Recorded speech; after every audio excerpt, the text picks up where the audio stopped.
Baik, bersama dengan kami dalam pentaksiran Bilik Darjah PBD dan hari ini kita membincangkan tentang topik PBD dalam pendidikan Islam untuk murid-murid tingkatan 1, 2 dan 3. Dan Ustazah, tadi kita dah belajar tentang pelaksanaan. Kali ini kita nak tahu juga tentang perekodan. Apakah itu? Benar, Syafiqah. Dipersilakan Ustazah. Ya, lepas kita laksanakan satu-satu PBD, apa yang kita patut buat dengan hasil kerja murid-murid tadi yang kita dah buat kumpulan, buat aktiviti individu, apa benda semua tu kan.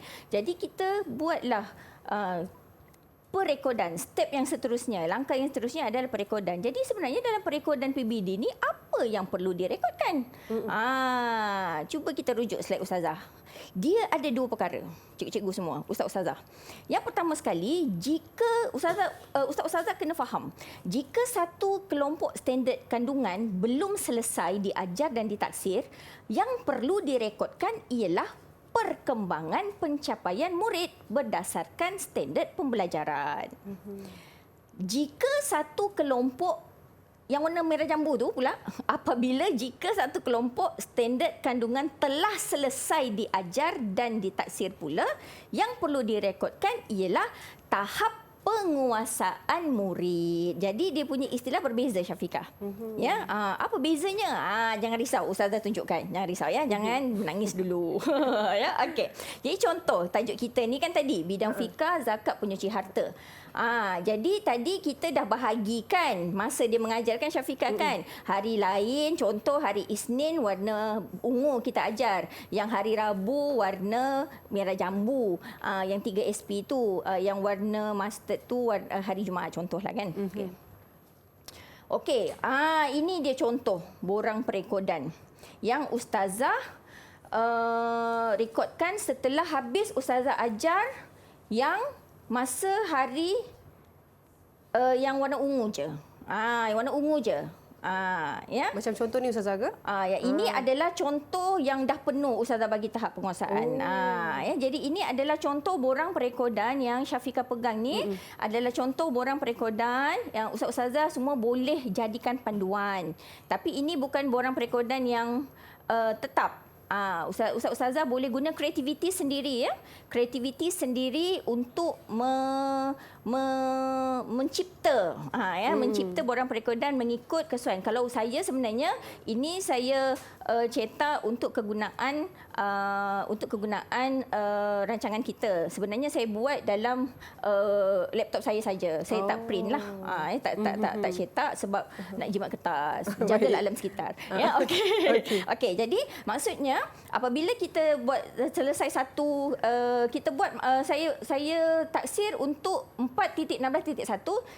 Kalau perhatikan dekat slide saya tak penuh lagi. Yang Syafiqah pegang tadi penuh sampai tahap penguasaan. Yang saya buat yang dekat slide ni tak penuh. Betul tak Syafiqah? Perasan kan? Banyak lagi kosong. Lepas tu saya buat pula yang saya taksir yang 4.16.2 sampai 4.16.4 baru saya bagi lagi perkembangan dia. Baru bertambah lagi kita rekodkan pertambahan perkembangan murid kita. Begitu cara kita merekod Ustazah. Ya, begitu cara kita merekod perkembangan murid kita. Jadi apabila kita habiskan SP kita tu, standard pembelajaran kita tu sampai habis, sampai mereka buat dah projek TP6 kita tu, barulah kita habiskan lagi. Habiskan pula sampai ke SP yang terakhir. Ini tak bagi TP lagi. Okey, bila nak bagi TP? Jadi tadi kan kita dah cakap belum selesai kita buat perkembangan. Dah selesai kita nak bagi TP. Macam mana nak bagi TP? Nak bagi TP kita kena rujuk ni pula. Buka di SKP, kita kena tengok standard prestasi untuk topik kita tadi, zakat penyuci harta. Inilah dia senarai standard prestasi untuk tajuk zakat penyuci harta. Ustazah dah senaraikan dekat slide Ustazah. Jadi kita tengok contoh. TP1 menyatakan perkara asas zakat. Apa perkara asas zakat tu? Contohnya maksud, hukum. Itulah perkara asas zakat. Dalil perkara asas zakat ke? Bukan. Dalil bukan perkara asas zakat. Kan? Semua orang tahu dalil zakat ke? Tidak. Itu bukan perkara asas zakat. Kan? Maksud zakat, asnaf. Itu perkara asas zakat. Kan? Jadi, kita kena tahu ciri-ciri standard prestasi ini, barulah kita boleh memberikan TP yang bersesuaian kepada murid-murid kita. Jadi, contohnya, ini SK. Dekat tengok slide Ustazah. Okey, 4.16 adalah SK, standard kandungan untuk tajuk zakat. 4.16.1 tu sampai 4.16.6 adalah standard pembelajaran untuk tajuk zakat kita. Jadi kita tengok maksud hukum itu adalah yang bersesuaian dengan TP mana? TP1. Okey. Kita tengok TP2 menerangkan kefahaman tentang zakat. Jadi kita tengok kalau murid kita ni dia boleh terangkan pasal zakat. Zakat ni dia kena bagi orang miskin je, orang kaya tak boleh. Kan? Orang kaya tak boleh. Tu dia fahamlah kan. Kalau yang kita nak tengok siapa yang boleh bagi TP6 ni, dia boleh bina tadi. Kita bagi dia cadangan nak buat projek zakat tadi. Dia mampu bagi cadangan projek mana dia nak bagi. Dia layaklah dapat TP6 begitu ya. Baik. Okey, jadi kita dah tahu dah tadi, kita tengok macam anak murid ustazah tadi banyak sisi tu kan. Jadi agak-agak berapa TP dia orang ni Syafiqah?